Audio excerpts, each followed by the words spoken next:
I want to show you some of the other CSS3 2D transformations that you can utilize in your projects. This is the file that we're going to be working on, and it's just a file that displays the same image 6 times on the page. The HTML is pretty simple. Here are the images. Each image has its own unique class name assigned to it. And the only CSS that I've applied aside from the body definition is on the image active. I have the cursor changing to a pointer. The transformations that we're going to apply are going to be applied on the active state of the image, so the user will have to be pressing the image down. So I'm just going to use image, and then I'm going to target the class name, in this case translate, which is our first image that we have, and then I'll use :active to ensure that the active state is the one that we're targeting. Because I'm using transform, I'm going to want to use my vendor prefix for the WebKit browser, and we're going to specify transform. Inside of transform, I'm going to pass on translate, which of course is going to move the object around the screen. Inside the translate dialog box, I'll specify the offset for horizontal and vertical, and those are separated by commas. So we'll just have it move 100 pixels by 100 pixels. And then once we have this, I will just copy this part of the rule and paste it in to add the transform property to browsers other than WebKit or browsers that don't need the vendor prefix.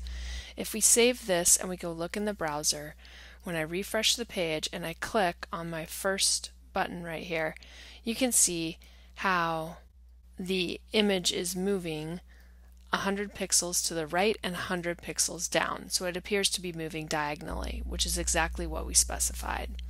And as soon as I release the mouse, then it returns to its regular state. Let's try some of the other translate functions. This time, instead of having it translate in both directions, I'm going to specify translate Y. In this way, I can ensure that it's only moving in the Y direction. We'll change the value to -50 pixels.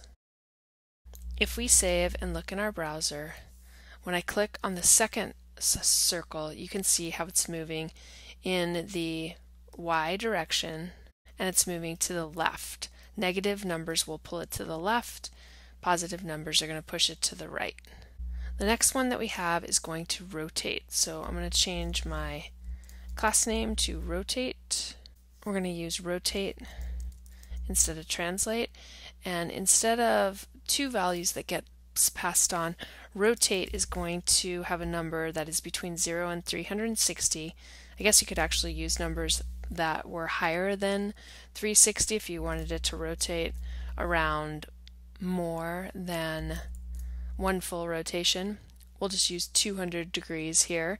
So I'm going to put 200, and then you use DEG for degrees. We'll save, and if we go look at our file in the browser and click, you can see how my circle is rotating. So when I click, it rotates. When I release the mouse, it stops the rotation. The next one we have is scale.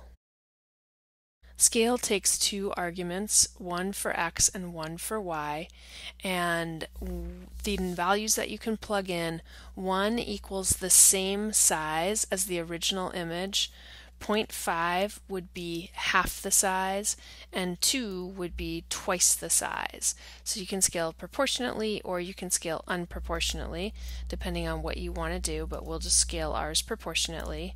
If I save and we look in the browser, you can see that when I click my mouse, my circle now gets smaller.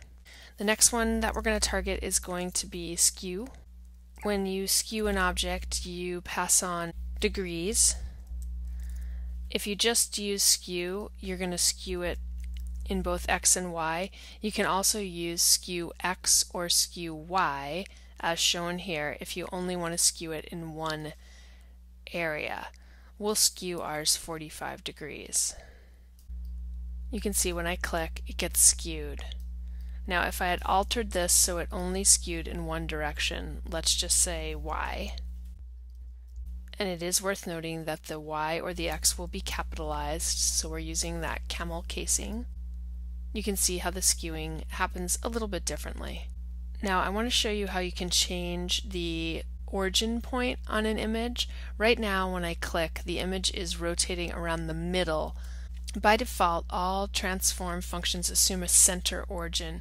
You can modify that by specifying a different set of coordinates. You can use either pixels, percentages, or keywords.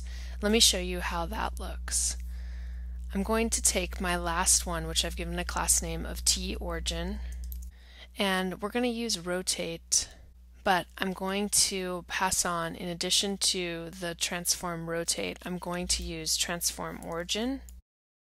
And transform origin, as I mentioned, can take values or keywords. We're just going to use bottom left, which is going to move the center point to the bottom left of the box.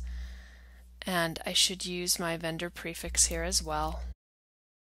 Let's save, and let me show you how the last circle is going to rotate differently. I used the exact same values that I used on the third circle, but when I rotate this one, you can see how it actually moves to a different point. And that's because I've moved the center point from the middle to the bottom left. So now it's rotating off of this point. That's the origin point at which it actually rotates. So you can see that we have a lot of functionality available to us by using the various transform functions, and you can easily create really sophisticated and unique animations simply by using CSS.